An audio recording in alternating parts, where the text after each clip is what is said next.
எவ்வளோ ஒரு கேவலமான ஆயிட்டீங்க வைகோ சார். உங்கள் மேலே ஒரு தனி மரியாதை. நான் நீங்கள் எப்பயுமே யாருடைய கேள்வியெல்லாம் எதிர்கொள்ளக்கூடியவர்கள். இன்னைக்கு பத்திரிகையாளர் மத்தியில் வந்து அவ்வளோ அரசியலில் தோல்வியை கண்டுட்டீங்கன்ற ஒரு விரக்தியில் இருக்கீங்களான்ற ஒரு கட்சியிலேருந்து வெளியில் வரீங்க. வந்ததுக்கப்புறம் ரைட்டு கூட்டணி எனக்கு பிடிக்கல வந்துட்டேன். அவங்க கமிஷன் கரப்ஷன்னா அந்த கமிஷன்லேயும் கரப்ஷன்லேயும் தானே துரை வைகோ அவர் பேசும்போது நான் சொல்றேன், திமுக வந்து பலாயிரம் கோடி வந்து செலவு பண்ணாங்க, ஆனா இவங்களால ஜெயிக்க முடியல. விஜய் பாருங்க சாலிடா 35% ஓட்டு வாங்குறாருன்னா அவர் மேல நம்பிக்கை வச்சு அன்னைக்கு போயிருக்கலாமே. நீங்க துரோகம் தானே பண்ணிட்டு போயிருக்கீங்க திமுக. இதே துரோகமா நாளைக்கு வந்து தாவேகா பண்ண மாட்டாங்க. திமுக வந்து முட்டாளுங்களா நம்பர் 1 முட்டாளுங்களா இருந்தாங்க அந்த கட்சியில் இருக்கவங்க. ராகவா லாரன்ஸ் பதில் கொடுக்குறேன்னு சொல்லிட்டு இன்னைக்கு ஒரு பதிலை கொடுக்குறாரு. கொடுக்கும்போது அவர் பேசுறது அவராக பேசிட்டு போனாலும் பரவாயில்ல. பேசுகிற வீடியோவில் அந்த பையனை ஒருத்தர் ராஜகோபாலன் பேச விட்டு அவர் கழுத்தத்துக்குனாருன்னா அவரை வச்சு சொல்லி அதுவே சட்டப்படி குற்றம். அவரை வச்சு நீ இந்த மாதிரி ஒரு போலீஸ் கேஸ் ரெஜிஸ்டர் ஆச்சா, எஃப்ஐஆர் ரெஜிஸ்டர் ஆச்சா, அப்படியே நீங்கள் வந்து அதை இன்ஃபார்ம் பண்ணிடல போலீஸ்க்கு அப்படின்னா உங்களையே கைது செய்யலாம், உங்கள் மேலே என்கொயரி வைக்கலாம். அதே மாதிரி ஒற்றன் செய்தி நேயர்களுக்கு வணக்கம். இன்றைய தமிழக அரசியல் பரபரப்பாக இருக்கிறது 2 விஷயம். முதல்ல சொல்லணும் அப்படின்னு பார்த்தீங்கன்னா வந்து மதிமுகவின் பொதுச் செயலாளரான திரு வைகோ அவர்கள் இன்று பத்திரிகையாளரிடம் நடந்து கொண்ட விதம், அவர் பேசியது மற்றும் அவருடைய மகனான துரை வைகோ இவங்க 2 பேருமே பத்திரிகையாளரிடம் இன்று பேசிய விஷயம்தான் வந்து பரபரப்பாக இருக்குது அப்படின்னு சொல்லலாம். அவர் பேசும்போது பத்திரிகையாளர்கள் கேள்வி கேட்குறார் ஒருத்தர் பத்திரிகையாளர். அப்போ கோபம் வர அளவுக்கு வைகோ ஆயிட்டார் அப்படின்னா என்னன்னா அவர் மடியில் கனம் இருக்குது, அந்த கனத்தை மறைக்கிறதுக்கோசம் சொன்ன மாதிரி தான் பார்க்க வேண்டியதாக இருக்குது. அதாவது என்ன குற்றச்சாட்டு வச்சுட்டு அவர் வெளியில் வந்தார் அப்படின்னா இன்றைக்கி பத்திரிகையாளர்கள் மத்தியில் சொல்கிறாரு திமுக வந்து கரப்ஷன் கமிஷன், அதனால தான் வந்து அந்த கட்சியை விட்டு நான் அந்த அலையன்ஸ்லேருந்து நான் வெளியேற வேண்டியதாக ஒரு கட்டாயத்துக்கு ஆளாகிட்டேன் அப்படின்னாரு. என்னங்க நீங்கள் ஏன் இவ்வளோ நாளாக கட்சி இப்போ சொல்லுங்கள். அப்போ நான் அலையன்ஸில் இருந்ததுனால கூட்டணி கட்சியில் இருந்ததுனால என்னால் பேச முடியல, அன்றைக்கி நான் முடியாத சூழல் அப்படின்னாரு. அப்புறமா கேள்வி மேலே கேள்வி கேட்குறாரு பத்திரிகையாளர். அதுக்கு பதில் சொல்ல முடியாது. கடைசியில் ஒரு கட்டத்தில் நீங்கள் யார், உங்கள் பேர் என்ன, நீங்கள் எந்த கட்சி, நீங்கள் ஒரு குறிப்பிட்ட நாளிதழ் பேரை சொல்லிவிட்டு அந்த கட்சி அந்த பத்திரிகையாளராக அவங்களாம் பத்திரிகையில் இல்லையே இப்போ அப்படின்னு சொல்லிட்டு ரொம்ப ஆவேசமாக, அதாவது வந்து விரக்தியின் உச்சமுனம் சொல்லலாம், இல்லை ஐயோ நம்ம மடியில் இருக்க கனத்தை இவங்க கண்டுபிடிச்சிட்டாங்களே அப்படின்னு சொல்கிறாங்கன்னு நினச்சிட்டாரா என்னன்னு தெரியல. என்ன விஷயம் அப்படின்னா வந்து இப்போ நம்ம பேச போகிறதுனா அவர் சொன்னது திமுகவுடைய கூட்டணியிலேருந்து வெளியேறின காரணம் வந்து இப்போ வந்து தாவேகாவோட கூட்டணிக்கு போயிருக்க காரணம் அவர் சொல்கிறது என்ன அப்படின்னு பார்த்தீங்கன்னா வந்து திமுகவுடைய கூட்டணியில் வந்து திமுக அவங்க வந்து ரொம்ப கரப்ஷனு, அதுக்கப்புறம் கமிஷன் எடுத்தாங்க. ஒரு சதுரடி இடம் வாங்கினா கூட அதுக்கு வந்து இவ்வளோ கமிஷன் அந்த மாதிரிலாம் போட்டாங்க அப்படின்லாம் வந்து அவர் பேசியிருக்காரு. வாயில் என்ன வந்துச்சோ பேசினார். நான் ஒரே கேள்வி தான் கேட்குறேன். வைகோ அப்படின்றது வைகோபாலசாமி ரைட், நீங்கள் வந்து மதிமுக பொதுச் செயலாளர் மட்டும் இல்லாமல் ஒரு நல்ல பேச்சாளர், திறமை வாய்ந்தவர். ஸ்டெர்லைட் விஷயத்தில் நீங்கள் வந்து அவ்வளோ போராடினீங்க, எல்லாமே உங்களை பாராட்டத்தக்க விஷயம் சார். உண்மையிலேயே ஒரு பீரியடில் பார்த்தீங்கன்னா ஈழத்தமிழர்களுக்கோசரம் அவ்வளோ கஷ்டப்பட்டு நீங்கள் என்னென்னவோ முயற்சிலாம் செஞ்சீங்க. அன்று இருந்த வைகோ வேறு, இப்போது இருக்கும் வைகோ வேறு அப்படின்னு தான் நான் பார்க்குறேன். ஏன்னா நீங்கள் சொல்லும் போதுனா இது கூட்டணி தர்மம் கிடையாது, அதனால் வந்து நாங்கள் வெளியில் வரலன்றீங்க. ஏங்க இது எவ்வளோ கேவலமாக இருக்குது வைகோ சார். அதாவது நீங்கள் வந்து கூட்டணியில் இருந்தால் தவறு செஞ்சால் தவறு தான். அப்போ நீங்கள் என்ன உங்களுக்கு அப்போ வந்து சுகம் காண்றதுக்கோசரம் அந்த கூட்டணியில் இருந்தீங்களா? தவறுன்னு சொல்லிட்டு வெளிநடப்பு செஞ்சுருக்கலாமே. அந்த 5 வருஷம் எதுக்கு அவங்க கூட்டணியில் இருந்தீங்க? அப்போ அவங்க மூலமாக திமுக கூட்டணியில் இருந்து திமுக மூலமாக ஆதாயம் தானேங்க நீங்கள் சம்பாரிச்சிங்க. எவ்வளோ ஒரு கேவலமான ஆயிட்டீங்க வைகோ சார். உங்கள் மேலே ஒரு தனி மரியாதை நான் எப்பயுமே வச்சுருந்துருக்கேன். அதாவது நான் இல்லை பலர் உங்கள் மீது எதிர்கட்சியினர் கூட உங்கள் கட்சிக்கு எதிரான கட்சிகளை சார்ந்தவர்கள் கூட வைகோ அவர்கள்லாம் அவர் மீது ஒரு தனி மரியாதை இருந்துச்சு. ஆனால் நீங்கள் உங்களோட உரை இன்னைக்கு பேசுனதை பார்த்தா ரொம்ப தரம் தாழ்ந்து போயிட்டீங்களோ அப்படின்ற மாதிரி தான் இருக்குது. நீங்கள் எப்பயுமே யாருடைய கேள்வியெல்லாம் எதிர்கொள்ளக்கூடியவர்கள். இன்னைக்கு பத்திரிகையாளர் மத்தியில் வந்து அவ்வளோ ஆவேசப்பட்டு அவங்கக்கிட்ட பேசுகிற அளவுக்கு ஆயிருக்கீங்கன்னா நீங்கள் எந்த அளவுக்கு முடங்கி போயிருக்கீங்க அப்படின்றது இப்போ தான் தெரியுது. அரசியலில் தோல்வியை கண்டுட்டீங்கன்ற ஒரு விரக்தியில் இருக்கீங்களான்ற ஒரு சந்தேகம் தான் எழுது எங்களுக்கு. என்ன அப்படின்னா நீங்கள் ஒரு கட்சியிலேருந்து வெளியில் வரீங்க, வந்ததுக்கப்புறம் ரைட்டு கூட்டணி எனக்கு பிடிக்கல வந்துட்டேன். அவங்க கமிஷன் கரப்ஷன்னா அந்த கமிஷன்லேயும் கரப்ஷன்லேயும் தானே நீங்கள் ஊறி கிடந்தீங்க. உங்கள் எம்எல்ஏக்கள் அவங்க மூலமாக தானே ஜெயிச்சு எம்எல்ஏக்கள் ஆனாங்க. அதுக்கப்புறமா வந்து நீங்கள் என்ன சொல்கிறீங்க, இங்கே இவங்கெல்லாம் இவ்வளோ மோசமானவங்க, அதனால தான் நான் வந்து இவர் வந்து விஜய் வந்து அவ்வளோ அழகாக நடத்துகிற கட்சி, அதனால் நான் சப்போர்ட் போகிறேன் அப்படின்ற மாதிரி பேசுகிறீங்க. இது போகிறதுக்கு உங்கள் சன் இருக்கார் பாருங்கள், துரை வைகோ, அவர் பேசும்போது நான் சொல்கிறாரு, அவரும் இதே மாதிரி குற்றச்சாட்டு வச்சுட்டு திமுக வந்து பலாயிரம் கோடி வந்து செலவு பண்ணாங்கன்ட்டு 6000 கோடின்னு ஒருத்தர் சொல்கிறீங்க நீங்கள், அப்புறம் அவர் பலாயிரம் கோடி செலவு பண்ணாங்க.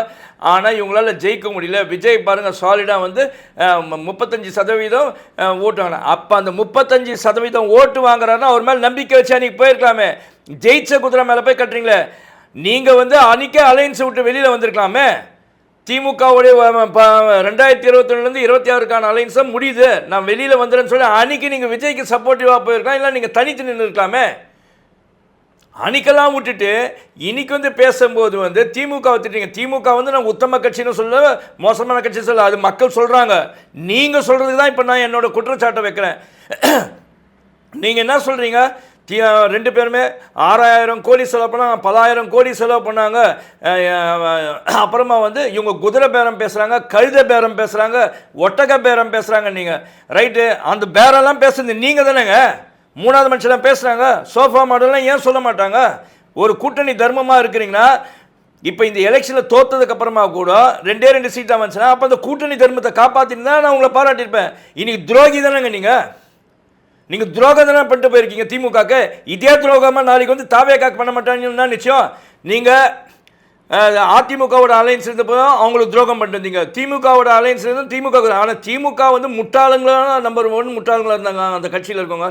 உங்களை அலைன்ஸில் வச்சுருந்தாங்க பாருங்கள், அதுதான் தப்பு. உங்களை அலைன்ஸ்லேயே வச்சிருக்கூடாது. ஐயோ துரோகி அப்படின்னு நீங்கள் அன்றைக்கே கைட்டி விட்டுருக்காங்க. 10 வாட்டி உங்களை துரோகின்னு சொன்னாங்க அந்த கட்சியினர். அதுக்கப்புறம் உங்களை வந்து அவங்கள ஆதாயத்துக்கு தான் உங்களை வச்சு நின்றுருக்காங்கன்ற மாதிரி இருக்குது. இன்றைக்கி என்ன பண்ணீங்க, அங்கேருந்து இங்கே வந்தீங்க, இங்கேருந்து வீடு காலி பண்ணி அங்கே போகிற மாதிரி போயிருக்கீங்க. உங்களை என்ன சொல்லுவாங்க எல்லாருமே, ஐயோ வைகோ போனால் ஓப்பனாக சொல்லுது, எந்த கட்சிக்கு போகிறோம் அது வந்து ஆமை பூந்த மாதிரி அந்த இடம் விளங்காமல் போச்சாங்க. ஏன்னா 2-3 பேர் அனுபவிச்சிருக்காங்க அலையன்ஸில் போய். இப்போ என்னன்னா நீங்கள் தாவேக்காக்கு போகிறேன்னு நீங்கள் வந்து என்ன சொல்கிறீங்க, உங்கள் கட்சியில் இருந்து ஜெயிச்ச 2 பேரை ரிசைன் பண்ணால், உங்கள் சன்னு சொல்கிறாப்புல யார், துரை வைகோ சொல்கிறாரு, ரிசைன் பண்ணாமல் இதை வந்து திமுக வந்து குதிரை பேரம் கழுத பேரம் இது ஒட்டக பேரன்றாங்க. இப்போ அவங்க 2 பேரும் அவங்க வச்சுருக்காங்க. ஏங்க உங்களுக்கு தான் வந்து உங்கள் சிம்பிளில் நிற்கிறதுக்கு திராணியே இல்லையே. நீங்கள் என்ன சொல்லுங்க, வற்புறுத்தி நிற்க வச்சாங்க. அப்போ வந்து பணிஞ்சிங்களே, அப்போ அன்றைக்கே எதிர்க்கிறது. எங்களால் திமுக சின்னத்தில் உதயசூரியன் சின்னத்தில் நிற்க முடியாது, நாங்கள் எங்களோட பம்பர சின்னத்தில் நிற்கிறோம், இல்லை எங்களுக்கு சின்னமே இல்லைன்னா நாங்கள் வேற ஒரு சின்னத்தில் நாங்கள் நிற்கிறோம் அப்படின்னு சொல்லியிருக்கலாமே. அதை விட்டுட்டு எதுக்கு அவங்க சின்னத்தில் போய் நின்றுட்டு அதில் தோல்வியை சந்திச்சுட்டு 2 சீட்டு ஜெயிச்சுட்டு இன்றைக்கி அவங்க ரிசைன் பண்ண. எப்படிங்க ரிசைன் பண்ணுவாங்க? நீங்கள் தான் பினாமி தனமாக வந்து உங்கள் கட்சியை வந்து அங்கே அடகுமானம் வச்ச மாதிரி நீங்கள் வச்சுட்டு இப்போ வெளியில் நீங்கள் போயிட்டு அவங்க 2 பேரை ரிசைன் பண்ணுன்னா என்ன அர்த்தம்? நீங்களே உங்கள் வாயால் சொல்லிட்டீங்க, விஜய் ரிசைன் பண்ணிட்டு வர சொன்னார். அதுக்கப்புறமா வந்து இங்கே திருப்பியும் நம்ம கூட்டணிக்கு வந்ததுக்கப்புறம் எலெக்ஷனில் நிற்கட்டும் உங்கள் ஆளுங்க ஜெயிப்பாங்க நாங்கள். அப்போ அதுனா குதிரை பேருமா கழுத பேருமா இல்லைனா வந்து ஒட்டக பேருமா என்ன பேரும் அது? போங்க வைகோ சார், உங்கள் மேலே ஒரு நல்ல மரியாதை வச்சேன். ஆனால் அந்த மரியாதையை வந்து நீங்களாக வந்து கேட்டீங்க. என்கிட்ட மட்டும் இல்லை, உங்கள் மேலே வச்சிருந்த தமிழர்கள் பலர் வந்து உங்கள் மேலே மரியாதை வச்சுருந்தாங்க. ஆனால் உங்களோட அரசியல் வந்து நீங்களே நாசம் பண்ணிட்டீங்க. உங்கள் கட்சியில் இருக்கவங்களே எவ்வளோ பேர் எங்கெங்கே போயிட்டாங்கன்றது தெரியும். இதுக்கப்புறமா ஒரு தெளிவான அரசியல் பண்ணுங்கள். சரி, நீங்கள் தான் எப்படி இருக்கீங்கன்னா உங்கள் சன் இருக்கார் பாருங்கள் துரை வைகோ, அவரும் இவ்வளோ மோசமாக போயிட்டார். ஆனால் உங்கள் அரசியல் வாழ்க்கையை நீங்களே அழிச்சிட்டிங்க. ரைட், விடுங்க, அடுத்த விஷயத்துக்கு போவோம். உங்களே எவ்வளோ நேரம் நான் பேசுறது. அடுத்ததாக நம்ம பேச போகிற விஷயம் யாரை பற்றினா வந்து ராகவா லாரன்ஸ். போன வாரம்லாம் பெரிய சர்ச்சையாக இருந்தது. ராகவா லாரன்ஸ் அவருடைய வீடியோ பேட்டியில் பேசும்போது அப்புறமா வீடியோவில் பேசும்போது வந்து நாய்களோடு ஒப்பிட்டார் சிலரை, அவரை பற்றி விமர்சனம் செய்பவர்களை அப்படின்னு சொல்லி ஒரு பெரிய சர்ச்சையாச்சு. ஏன்னா அவர் பேசின வீடியோ தான். இன்றைக்கி அது பதில் கொடுக்குறேன்னு சொல்லிட்டு இன்றைக்கி ஒரு பதிலை கொடுக்குறாரு. கொடுக்கும்போது அவர் பேசுறது அவராக பேசிட்டு போனாலும் பரவாயில்ல, கூட வந்து ஒரு ஃபிசிக்கலி டிசேபிள்டு பர்சன் அவர் வந்து கூட வச்சுட்டு அவரை வந்து பேச விடுறேன்ட்டு இவருக்கு சப்போர்ட்டிவாக பேசுகிறாங்கன்னு சொல்லிட்டு கட்சியில் அவரை பற்றி பேசும்போது நீங்கள் ஒரு வார்த்தை சொல்கிறீங்க. அந்த தம்பி ராஜகோபால்ன்ற ஒருத்தர் வீடியோவில் வச்சு பேசும்போது அவர் வந்து கழுத்தறுத்துக்குனாரு அப்படின்னா எப்போன்னு அவரும் சொல்கிறார். அந்த பையன் தம்பியும் 5 வருஷத்துக்கு முன்னால் அப்படின்றாரு. அப்புறம் அவருக்கோசம் நான் விழுந்துச்சு, நீங்கள் உங்கள் ஒய்ஃப்லாம் ஹாஸ்பிட்டல் போனீங்க, போயிட்டு அவருக்கு ட்ரீட்மெண்ட்லாம் கொடுத்தீங்க, நான் நல்லவன், நான் சமூக சேவை, நீங்கள் செய்கிறதெல்லாம் ஏங்க சொல்லி காட்டுறீங்க, நீங்கள் என்றைக்குமே நிராகரிக்கலீங்க. நீங்கள் வந்து இந்த மாதிரி சமூக சேவை, அதாவது உடல் ஊனமுற்றவர்களுக்கோ அப்புறமா பார்வையற்றவர்கள் அந்த மாதிரி பலருக்கு வந்து ஃபிசிக்கலி சேலஞ்ச் பர்சன்ஸ்க்கு, விஷுவலி சேலஞ்ச் பர்சன்ஸ்க்கு நிறைய பேருக்கு நீங்கள் செய்கிறீங்க. அதுக்கப்புறம் ஏழைங்களுக்கு ஏதோ பணம் கொடுத்து உதவுறீங்க படிக்க வைக்கிறதுக்கு, அதெல்லாம் சொல்கிறாங்க. ரைட்டாக ஆட்டோ வாங்கி கொடுத்தீங்க, என்னென்னோ அது நீங்கள் பப்ளிசிட்டியாக இருந்தாலும் செய்கிறீங்க. ஆனால் செஞ்சுட்டு நீங்கள் அந்த சீப்பு பப்ளிசிட்டி தேடிக்கிறத பற்றி தான் கேவலமாக பேசுகிறாங்க எல்லாருமே. ஏன்னா ஊரில் இருக்கவங்க நானே நான் சொல்லியிருக்கேன், எவ்வளோ சினிமாக்காரங்க எவ்வளோ பேர் என்னென்ன செய்கிறாங்க அப்படின்ட்டு, புரியுதுங்களா? அதையே வந்து யாருமே சொல்லி காட்டுறாங்க. ஆனால் நீங்கள் அது வந்து ஒரு பாவம், நீங்கள் சீப் ரேட்டடாக இருக்கீங்க, ரைட், அது பப்ளிசிட்டி தேடிக்கிறீங்க, விட்டுருங்க. ஆனால் இன்றைக்கி அந்த பேசின வீடியோவில் அந்த பையனை ஒருத்தர் ராஜகோபாலன் பேச விட்டு அவர் கழுத்தறுத்துக்கினாருலாம் அவரை வச்சு சொல்லுங்க, அதுவே சட்டப்படி குற்றம். அவரை வச்சு நீ இந்த மாதிரி ஒரு வீடியோ பேசுனதே வந்து உங்கள் மேலே ஒரு கேஸ் ரெஜிஸ்டர் பண்ணலாம். நீங்கள் 5 வருஷத்துக்கு முன்னால் அப்படி வந்து கழுத்து அறுத்துக்கினாருனீங்களே, போலீஸ் கேஸ் ரெஜிஸ்டர் ஆச்சா, எஃப்ஐஆர் ரெஜிஸ்டர் ஆச்சா? அப்படியே நீங்கள் வந்து அதை இன்ஃபார்ம் பண்ணிடல போலீஸ்க்கு அப்படின்னா நீங்கள் குற்றத்துக்கு கூட போனவருன்ட்டு உங்களையே கைது செய்யலாம், உங்கள் மேலே என்கொயரி வைக்கலாம். அதே மாதிரி காவல்துறை இன்றைக்கி அவரே ஒப்புதல் வாக்குமூலம் கொடுத்துருக்காருன்னும் போது தமிழக காவல்துறை, அதாவது சென்னை காவல்துறை வந்து இவங்க யார் அது ரெஸ்பான்சிபிளோ அவங்க கண்டிப்பாக இந்த கேஸை வந்து இல்லை, அப்போ வந்து அந்த பீரியடில் வந்து இது வந்து ஆவடியில் இருக்கிறதுனால, திருமலாயில் இருக்கிறதுனால ஆவடி போலீஸ் லிமிட்டாக இருந்தால், ஆவடி கமிஷனரேட்டாக இருந்தால் அவங்க இதில் வந்து உடனடியாக இந்த அவருக்கு சொன்ன வாக்குமூலத்தை வச்சு ஒரு கேஸ் ரெஜிஸ்டர் பண்ணி அன்றைக்கி அந்த தம்பி வந்து ராஜகோபால்ன்றவர் வந்து தன்னுடைய கழுத்து அறுத்துக்கினார் அப்படின்னு சொல்லும்போது அதுக்கான என்ன முயற்சி, அது தற்கொலை முயற்சியா என்ன அப்படின்றது விசாரிக்கணும். அதே சமயத்தில் ஏன் இதுவரை 5 வருடம் ஆகியும் புகார் வராமல் இருந்துச்சுன்னா ஏன் புகார் வரலன்ட்டு, அப்புறமா வந்து இங்கே எஃப்ஐஆர் ஏன் ரெஜிஸ்டர் பண்ணேன்னு கண்டிப்பாக இன்னைக்கு ராகவா லாரன்ஸ் கொடுத்த ஒப்புதல் வாக்குமூலத்தை வச்சு நீங்கள் கேஸ் ரெஜிஸ்டர் பண்ணிங்கன்னா அடுத்து வரும் காலங்களில் யாரும் இந்த மாதிரி ஒரு பப்ளிசிட்டி பைத்தியத்தனமாக யாருமே இந்த மாதிரி பேச மாட்டாங்க. அதே மாதிரி இது வந்து ஒரு ஊக்குவிக்கிற மாதிரி இருக்குது. நீங்கள் ஒருத்தர் பாவம் அந்த தம்பி ராஜகோபாலன் அவருக்கு உண்மையிலே கஷ்டப்பட்டு வந்திருக்கா, அவரே சொல்கிறார் நீங்கள் நல்லதெல்லாம் நிறைய செஞ்சுருக்கீங்கன்னு. ஆனால் செஞ்சது நீங்கள் வெளியில் சொல்லி சும்மா இல்லாமல் உங்கள் வாயை விட்டு நீங்களே வந்து வாண்டடாக வண்டியில் ஏறிங்க, நானும் ரவுடி தான்ற மாதிரி, நானும் அக்யூஸ் தான், நானும் தப்பு பண்ணிட்டேன்ற மாதிரி வரீங்க. கண்டிப்பாக காவல்துறை இதில் என்கொயர் பண்ணணும்.